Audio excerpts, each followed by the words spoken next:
Some of the other facility challenges were coming up with the space for the defueling stations, blowdowns, some of the codes in the areas where you're at don't permit some of that kind of thing, or you've got, your facility's too close to another facility. One of the other situation that come up was technician certification. And if you've been dealing with that with the state for the past couple of years, nobody really knows what's going on. You can't get an answer to questions, and certifications expire. It costs money to send a tech. I mean, it's just the facts, guys. It's difficult. So that's one of the biggest challenges of technician certification.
Certifications, if you have 8 or 9 people in your shop, you're going to lose a guy for a full week to go to class and hope he passed the test. If he doesn't pass the test, he's got to go back to the class. And so those are a lot of the big challenges. And just funding, just the general funding in itself. If you're lucky enough to get grants and get that moving, you can take care of a lot of the costs. But if you can't get that up front, then it's a big hit to take from a general fund a lot of times and get people to let you have the money. That's it. Cool, thank you. Let's go to the table back there. Y'all need a mic? Or you can just... No, I can wing it. That's kind of what we did. What's your subject? We were given about 5 or 6 of them, and we just chose eliminating BS out of the shop.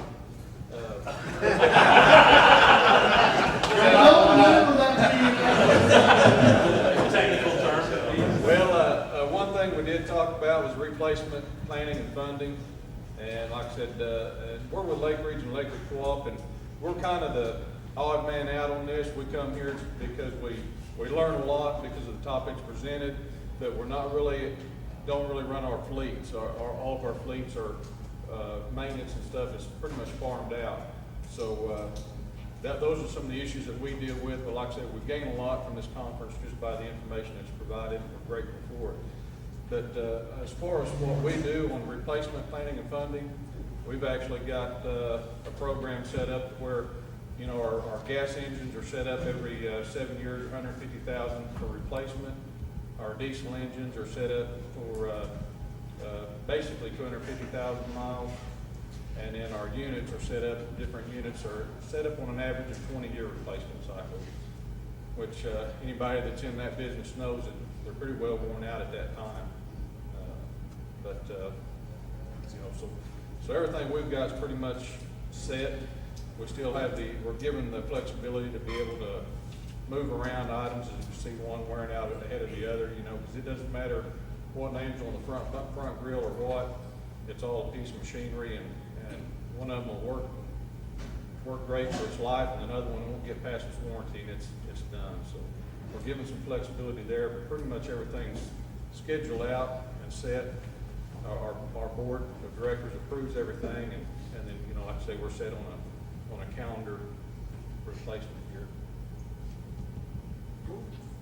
Thank you very much. Let's go to the table over here. so you're not shy. They did? Oh, yeah. That's dancing, that's different. Don't play the shy part, I saw it, so. Well, Introduce yourself, and what was your subject? the subject was utilization of the fleets. I'm Randy Chitwood from Red River Dam Authority. Talked about many things on utilization. One thing we talked about, or what was brought up, and I wrote down would be vital, is the data management on how our vehicles are being used, how many miles are getting on them, when it'd be time to replace, because especially when you're spread out all in a large area. And also talked about formulas for replacement vehicles, which was talked about yesterday. An example yesterday was if it's being utilized less than 50% of everything else, it's time to get rid of. Some of them are based on due to lack of funds. You take a vehicle, as mentioned here, say 2008 and up, and repair those with what you have on hand, because for funds you're not going to be able to buy anything else. So anything 2008 and older, you're rolling out, you'll repair everything 2008 and up. Can also and also the looks of your vehicles when you utilize them going up and down the highways, because they are the rolling billboards for everybody out there. They're seen more than your college, your station, or down here, or your fleet shop. Hardly anybody sees that going up and down the road. And that gives an impression for your whole, I want to say authority.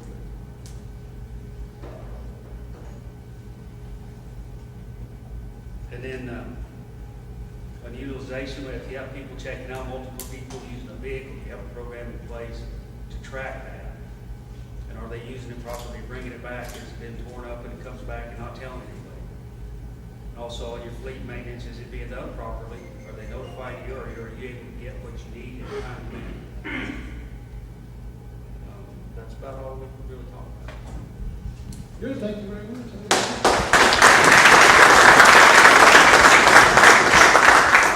Technician training and management. Very good. We got two kids at y'all's table, so we know y'all participated, I'm hoping. Who's your team captain? My name is Bob Hayes. I'm from Tulsa County. Good discussions here. We got ODOT, the City of Stillwater, City of Tulsa, and the partners with the City of Tulsa here at Union High School. Some of the issues we've talked about is training from vendors, training from online, being able to train the technicians and retain them once you have the training in. What we find a lot is you're having to go online to you can get Bendix training, you can get Meritor training. Some of the parts places will actually have training, Excel parts. You got we try to get a vendor when they sell a piece of equipment, they can come out and put on at least some type of training class. Trying to implement some type of pay standard for guys getting trained. What's it going to do for their pay? They're going to get an ASC pay rate. What are we doing? Partnering with training schools like the City of Tulsa here has done with the union to try and get the young technicians coming into the field instead of going and doing computers or whatever. There's some stuff out there through LTAP, local training assistance program through OSU.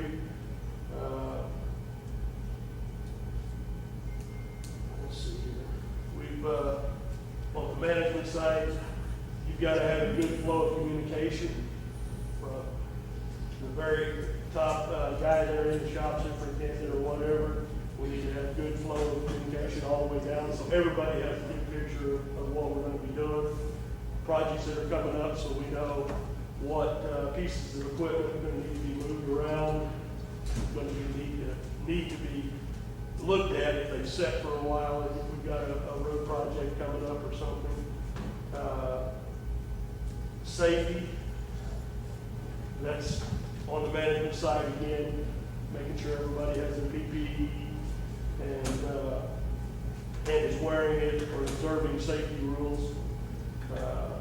Again, on the training side, we came up with a few different things online. City of Tulsa has got some of the the Ford stuff online where you can become a Ford certified light duty. So they can do their warranty. Other than that, that's kind of where we were at.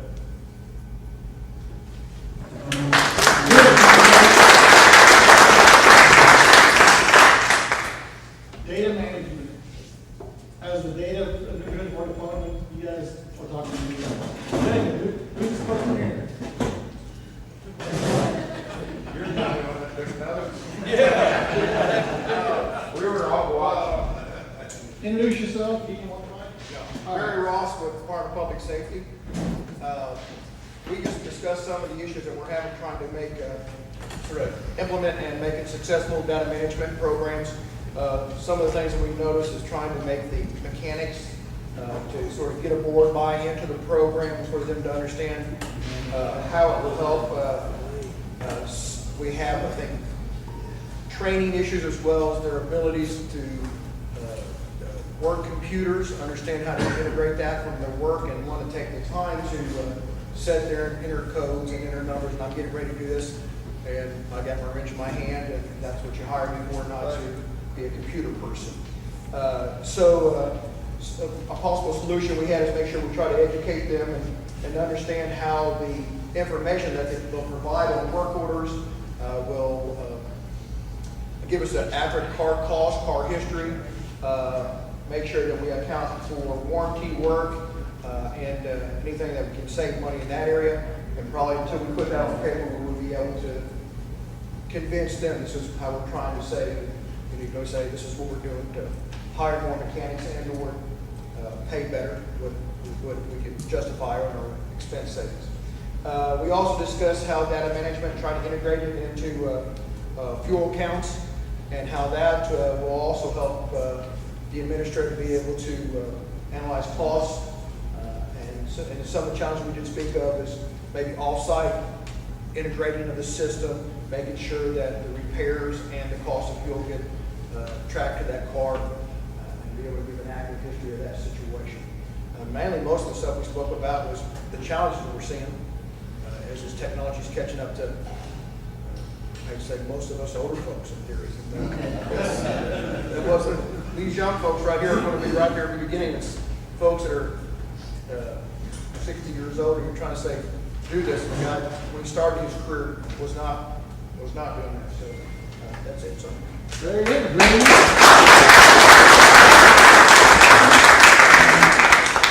Working with user departments. Working with user departments. Brian Well, Erickson. I'm Brian Erickson with the City of Tulsa. We are kind of unique at this table because right now we're both user departments. But I did come from the fleet, so a lot of the issues we see are how long their units have to be out of service. If these units are out of service, you've got to find another way for the operators. You've got to different vehicles, certain extra vehicles or whatever. Some of his issues is he works up in the lakes and he's several hours away from getting parts. So they have to pre-plan their trips to town just to get parts for their vehicles. But pretty much when it comes down to it, the key is communication.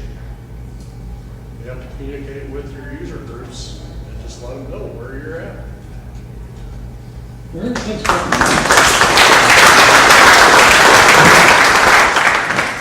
Oh, we got little kids. You have Mike going. Introduce yourself. I'm Jacob Blair from Union High School, working with the City of Tulsa. First off, I just want to say thanks to Gary Bird for helping everybody get out here and being able to speak to all these skilled people and helping us learn stuff about the workforce so we don't just jump into it. And our subject was parts room management, and most of the problems that we said that we ran into was keeping tires in stock and keeping oil in stock, as well as keeping things orderly. That way all the mechanics can find the things without having to wait around for 30 minutes. And on that same issue, one of the things that we ran into was some mechanics would just go in there and grab parts and not let the parts room manager know. So then they wouldn't know when they get ordered parts. Another thing would be to set minimum and maximum amounts of parts that you want left in your shop, and then you can automatically order those whenever the part number gets to the minimum number. And some of the other things that we talked about was making sure that you have enough people to be able to stock, to be able to order the parts. And then if somebody was missing stuff, work in the shop with them. And another thing was keeping things as streamlined as possible, making sure that you don't have to call 5 different people or go to 5 different places to try to get the parts or oil that you need. And then making sure that you have people showing up that way that they can work in the parts room and make sure that your mechanics have the parts they need.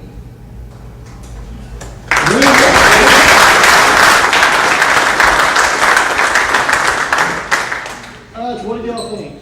I mean, basically, when you think about it, everybody in here is an expert at something. It's just a matter of how far you pare it down. When we're done, we're going to make the list of everybody here available for everybody. So if you've got questions, throw an email out there. You might have a problem that somebody else has already addressed. We're going to start utilizing the online forum on the website more often. We're going to start trying to send out like a monthly question. What do you guys do about technical training? What do you guys do about parts room management? And just start using that the tool that's available for us. Everybody here has either already addressed the problem or is looking to address the problem. And I'm sure there's already people here that have already solved that problem. So working together, we can make our fleets run better, we can make our operations run better, and make everybody's job a whole lot easier. Thank you guys very much for participation in this. We're going to do one more thing before we eat and draw for our television. Brian, who's going to announce? Are you going to announce? We're going to make sure our vendor reps are here. Our 2017 Board of Directors. Staff here? No. Why don't you go ahead and draw and I'll go get our vendor reps. All right, we can do that. And then we'll have lunch. All right, we're going to draw for our 40-inch LED TV. You want to pull? You want to pull? Yeah, all right, good job.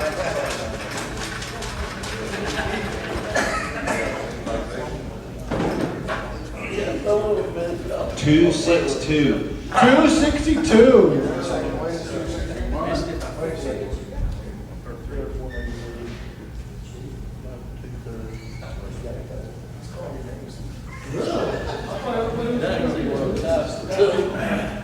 Going once? Is not here. Going twice?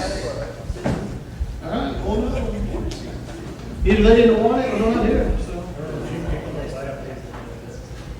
259. 250. Oh, there we go.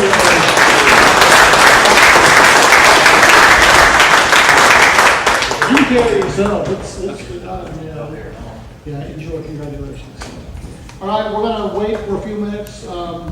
Is lunch ready? Pretty much. Yeah, let's go ahead and we can announce the board of directors while we're eating. Make them dance for it. Hey, let me tell you something. He danced with every female there last night. I saw it. But he's a great dancer, so I was a little jealous actually. Hey, as long as we're having fun. Hey, you had a great Fun. job. The band said they really appreciated it. They thought they were doing something wrong because nobody got up to dance. So. No, good job. Man. I was It was great. It was great. It was fun. It kept the party going. So. All right, we ready to start eating, I guess? Oh, that was here now? Your boss. Oh, very good. I'm gonna pass, well, they're gonna pass All right, give us a few minutes while we get it. Did you guys not hear what he said, maybe, all of you? He's giving the TV to his mother. His mother needs a TV, so for anybody that was disappointed that they didn't win it, he's not keeping it, he's giving it to his mother. So everybody's gotta be happy there. Let me go find Brian.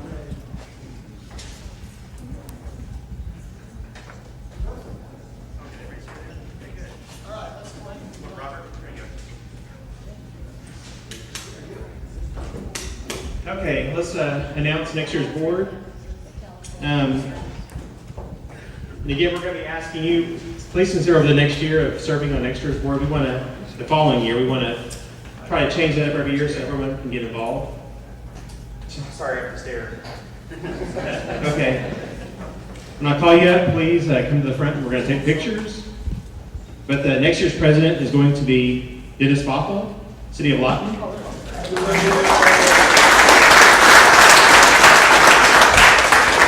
Vice President Mike Wallace, City of Tulsa.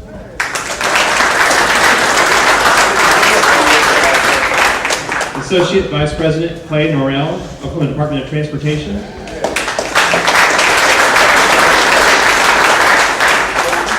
Treasurer is Randy Cloud, Tulsa Transit Authority.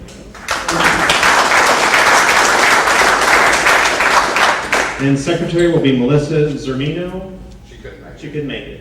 City of Lawton. Social Media and Technology Representative John Real, City of Tulsa. Member at Large Debbie Bond, Northeastern State University. Member at Large Chris Hoffman, Oklahoma State University. Let's see here. Member at Large Shane Hollaby, Muskogee Creek Nation.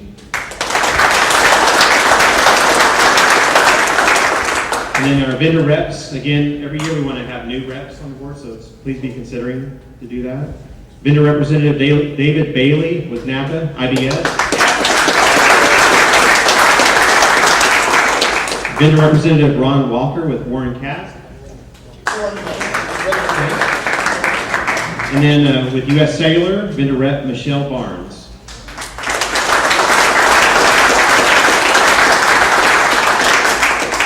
And then the past presidents will be Robert Swepston,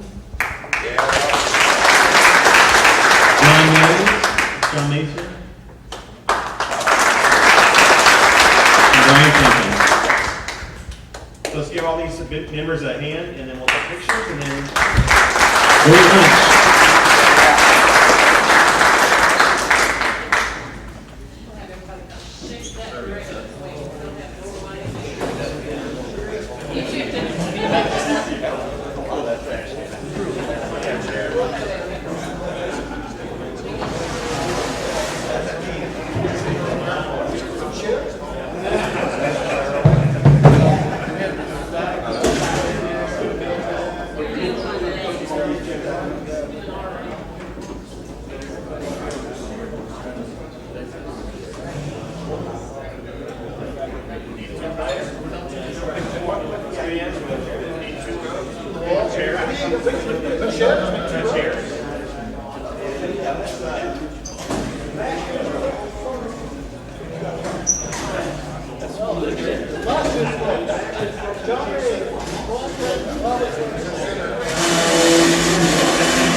Hello.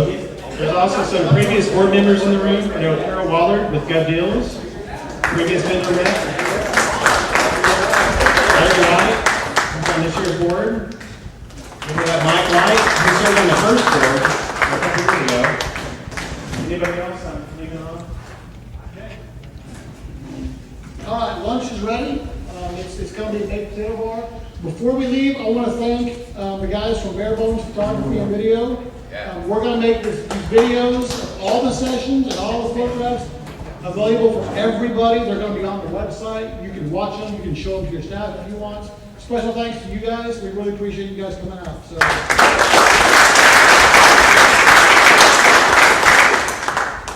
want to put a little pressure on somebody. They pretty much volunteered for something. Mr. Mike Bradley announced that Broken Arrow is building a new facility that he thinks would be great to host this event in. So he is making preparations now. Basically 2 years away, we're looking at the facility being completed. So I told him he has 2 years to consider possibly entertaining presidency and planning this, hosting this in his city. So everybody encourage him that we would probably hand over those reins to somebody else to let them coordinate all this. So be in support of our current and past presidents. There is a lot of preparation that goes into making these happen, and it does take all of us continue to work together to keep pulling these off. Brian pretty much did it himself that first year when we were in our very, very, very infancy stages. So we are still forever in our debt to him, and he continues to be very, very, very involved and active in it. So without everybody up here, it wouldn't come off. It's not a one-man show. So that is why we are continuing to grow as far as past presidents and vendors and stuff. We want to keep everybody involved because we need more and more help. So if anybody's interested in volunteering next year, get with Mr. Dennis Bothell, and he will greatly, greatly need your help. Want to say something real quick? Yeah, I want to thank everybody for coming. I want to thank Robert and Brian and John and all the folks that put this on this year for us. I'd like to make sure they get a big hand for doing that.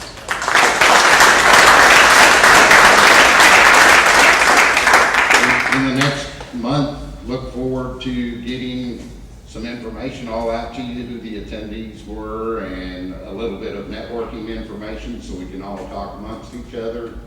I'd like to build on that a lot because there are so many people in this room that have knowledge about just about everything that we do.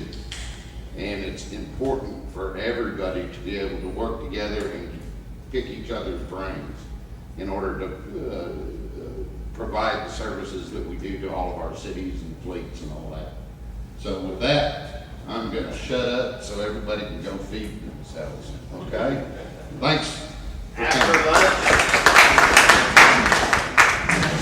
It's announced in the program, so I will follow up on it just a little bit after lunch here. For those that are interested, there will be a tour of our facility, which is about 2 miles southeast of us. If anybody needs specific directions, I don't think the trolleys are doing that. I haven't heard any information about that, so it'll be up to ourselves to get us there, but pretty much everybody knows where the old fairgrounds is. 1400 South Cherokee is the address. Just type that in, but we'll be leaving out back. So just get with me later if you're interested in going. We'd love to have the students come by if you got time to bring them by, and we'll show them around our facility if you're interested. Absolutely. Hi everybody. I had a Yeti giveaway, and I had my neighbor there draw one of the cards out of the hat. So Chris Hoffman, are you here? Chris Hoffman is not here. All right. Well, thank you very much. I'll get it to him one way or the other. I've got a box of my business cards up here. If any of you would please take one and